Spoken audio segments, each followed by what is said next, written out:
Tayo ay magsosopas po na almusal. Pampahit ng tiyan bago mag-deliver. Kung kayo ay nagugutom sa umaga, almusal muna kayo bago magtrabaho. Mahirap na magtrabaho ngayong gutom. Tsaka nangihina ang katawan. Yan ang sopas, oh. Diba? Total yung pan-deliver namin, guys, naka-layout na yan. Ibababa na lang 56 na tindahan plus 460. Syempre almusal muna tayo dahil bakbakan tayo mamaya sa deliver. Papaspasan natin yan, uubusin natin yan.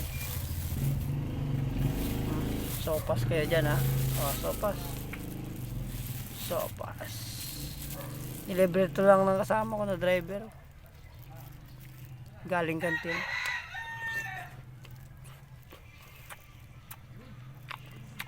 Ayos.